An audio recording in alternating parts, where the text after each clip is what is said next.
Eberron es un escenario de campaña para Dungeons & Dragons creado por Kate Baker.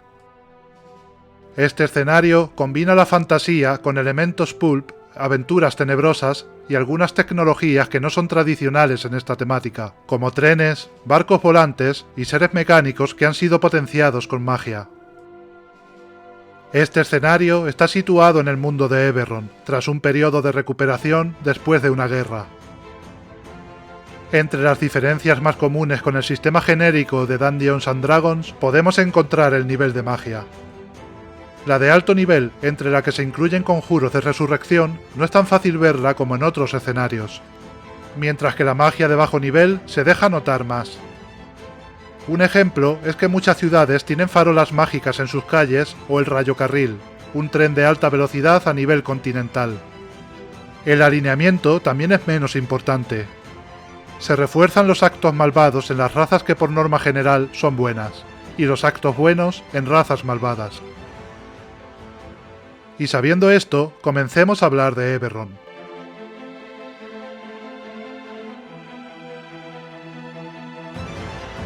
La cosmología de quinta edición lo describe como el Gran Planetario, debido a 13 planos exteriores que orbitan sobre el plano material de Eberron. A medida que orbitan, su influencia en el plano material aumenta y disminuye. Si un plano exterior está cerca del material, se dice que es colindante, y su influencia es más fuerte. Por el contrario, si un plano exterior está alejado, se dice que es remoto, y el plano material nota esta ausencia. Por ejemplo, Dalquor no influye en el mundo material debido a una antigua catástrofe que lo sacó de su órbita. Y a Soriat se le impidió influir en el plano material por las acciones de antiguos druidas. Está continuamente acercándose y alejándose del plano material, pero unos sellos evitan que se vuelva colindante. Hablemos ahora de la geografía.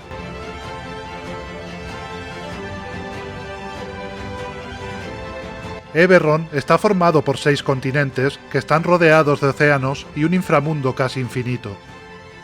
Aerenal es un continente situado al sureste de Corvair y ocupado en su mayor parte por elfos. Se puede decir que es su propia nación y está supervisada por la Corte Eterna. Argonesen es un continente al sureste de Corvair y al suroeste de Sarlona. Es el hogar de los dragones, la civilización más antigua del mundo. Este continente está casi inexplorado por cualquier raza y está bien protegido contra los intrusos. Everise es una capa de hielo inmóvil situada al sur de Sendrik, en el mar de las fauces de hielo, que cubre el polo sur de Eberron.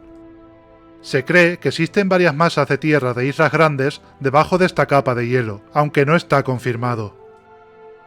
También se cree que Everise es el dominio de una archifeérica conocida como la Reina del Invierno, y de ser el dominio de los gigantes de hielo. Sendrik está situado en el hemisferio sur. Se le conoce por ser la patria de los gigantes, que construyeron una de las civilizaciones más poderosas. Aún se pueden encontrar ruinas que salpican las junglas. Otros pueblos, como los Drow, también llaman hogar a este continente. El continente de Sarlona también está situado en el hemisferio norte. Aquí es donde se originaron la raza humana y los Kalastar, unos humanos iónicos. La mayor parte del continente está gobernada por la unidad de Riedra. También tenemos la infraoscuridad, llamada Kyber. Es el área situada debajo de Eberron. Se dice que es el cuerpo de uno de los 3 dragones progenitores. Este reino está lleno de demonios y aberraciones. La parte superior de Kyber es de piedra y tierra, mientras que los niveles inferiores son varios semiplanos con todo tipo de contenidos extraños. Por último, Corvair es un continente situado en el hemisferio norte. Limita con el mar amargo en el norte, el mar del Azahar al este, el mar estéril al oeste y el mar del trueno al sur. Su paisaje varía mucho, va desde páramos y montañas imponentes en el norte hasta desiertos y junglas en el sur. Las aventuras en Eberron tienen lugar principalmente en la región de Corvair, conocida como las 5 Naciones.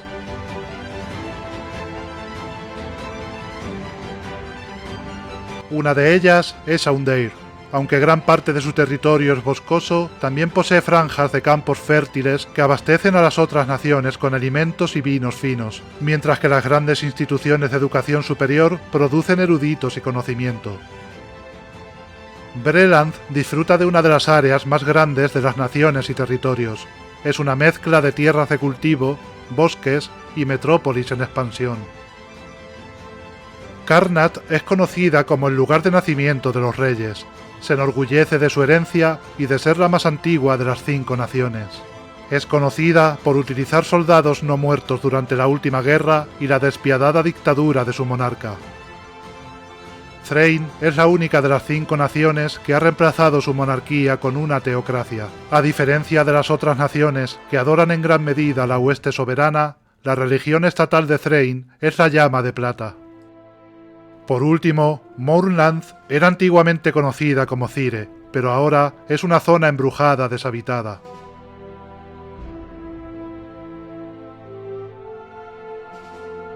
Y ahora sí, comencemos a contar la historia de Eberron.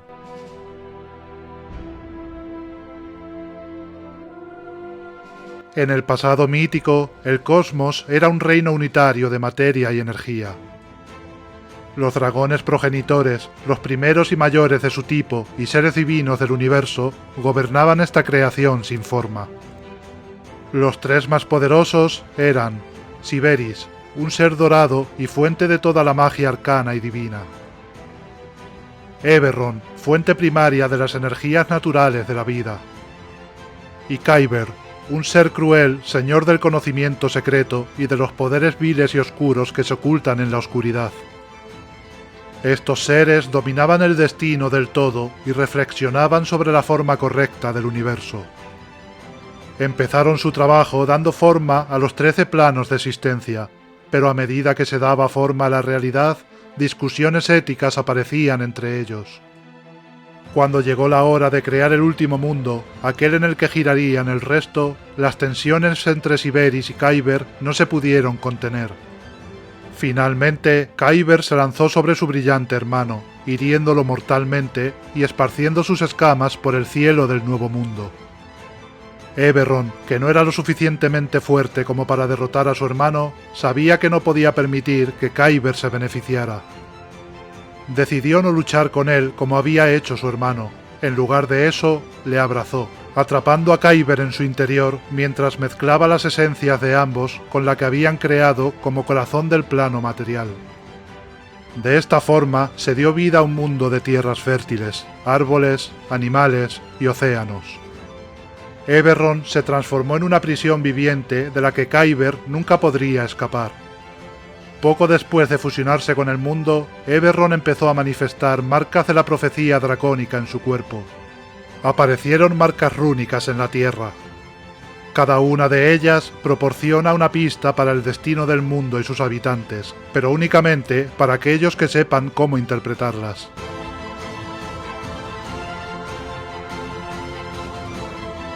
A lo largo de millones de años, la vida fue emergiendo poco a poco. Siberis había fallecido, pero su poder permanecía latente en su sangre divina. Esa sangre estaba cargada con la más pura esencia de la magia arcana y cayó sobre Eberron, mezclando las fuerzas de la vida con la magia para producir unas nuevas criaturas con la fuerza de ambos progenitores, los dragones. Según los mitos dracónicos, cuando la sangre de Siberis tocó las nubes, nacieron los dragones de plata. Cuando tocó los altos picos de las montañas, los dragones blancos se alzaron del hielo. Al tocar los pantanos, los dragones negros emergieron de sus profundidades. De forma similar, todas las subrazas de dragones nacieron en el continente de Argonesen. Estos seres eran poderosos, numerosos, orgullosos y tenían el poder arcano de Siberis y la vibrante fuerza vital de Eberron. Estos dragones veneraban a los progenitores como los arquitectos de la creación y a un panteón de 11 deidades dracónicas, símbolos del espíritu divino que ayudó a los progenitores a dar forma al cosmos. Según esta mitología, Eberron estaba dividido en 3 partes, que corresponden a los dragones progenitores. Siberis, el dragón superior, que se convirtió en el anillo brillante y dorado que rodea el mundo. Kyber, el dragón inferior, que quedó encerrado en las profundidades más oscuras.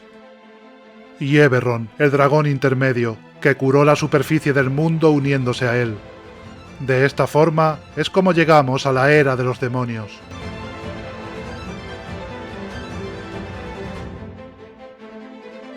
Durante milenios, los dragones fueron los únicos señores de Eberron. Pero 10 millones de años antes de la creación del reino de Galifar, surgió una nueva amenaza. Kyber estaba prisionero en las profundidades de Eberron, pero no había perdido su poder, y su progenie de horrores nació en las profundidades. Rakshasas, sagas nocturnas, demonios y diablos invadieron la superficie del mundo, creando un ambiente infernal donde las sagas nocturnas y los Rakshasas reinaban sin oposición. Estos seres tenían el poder equivalente al de dioses menores, y los dragones, que estaban organizados en pequeños clanes que luchaban entre ellos, no suponían una amenaza. En su lugar, consiguieron esclavizarlos sin problema. Los mares tampoco eran un lugar al que recurrir, ya que se habían convertido en el dominio de aboleths alienígenas.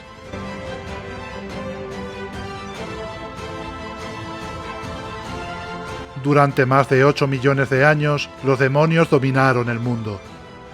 Pero los dragones de Argonesen, gracias al esfuerzo del dragón azul Ourelonastrix y el cuatl Ezcalipa, redescubren la profecía dracónica y se alzan de su estado primitivo para oponerse a los demonios.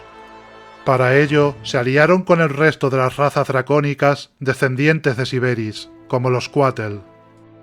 También razas humanoides, como titanes, humanos, elfos, enanos, gnomos, medianos y orcos, que se encontraban en un estado primitivo en sus propios continentes, escondiéndose de los combates e intentando sobrevivir al conflicto.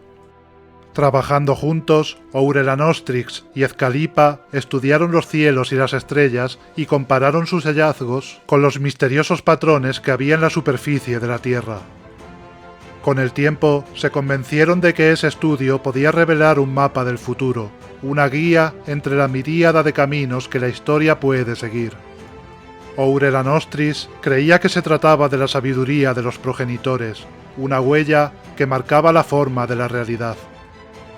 Al final, la llamó la profecía dracónica, creada por los propios Eberron y Siberis.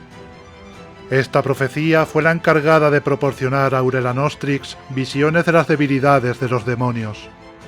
Siguiendo este camino, el dragón y el cuatl guiaron a los suyos contra los hijos de Kyber, empezando una guerra que duraría miles de años.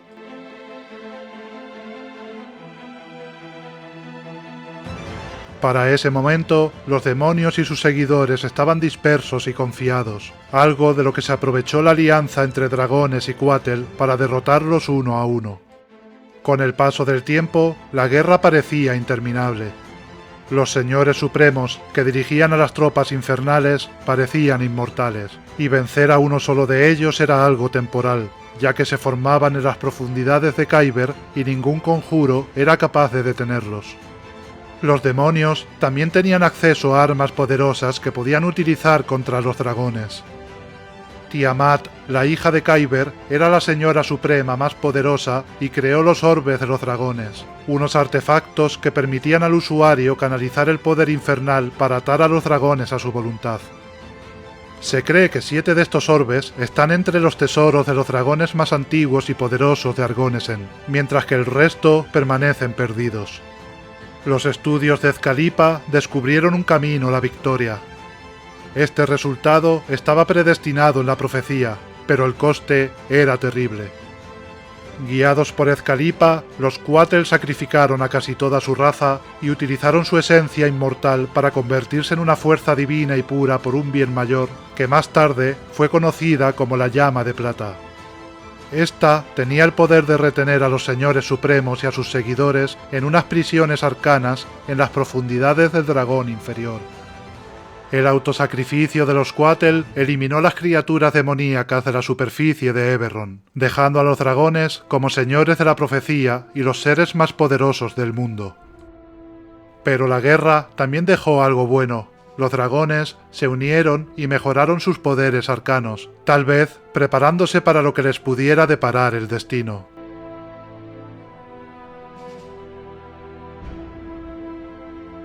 Y de esta forma es como llegamos al final de la primera parte de la historia de Eberron. En el siguiente vídeo hablaremos sobre la era de los gigantes y la era de los monstruos, dos etapas que marcaron el mundo de Eberron.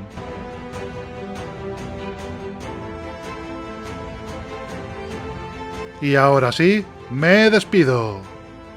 Espero que os haya gustado y nos vemos en el siguiente. ¡Hasta la próxima! ¡Adiós!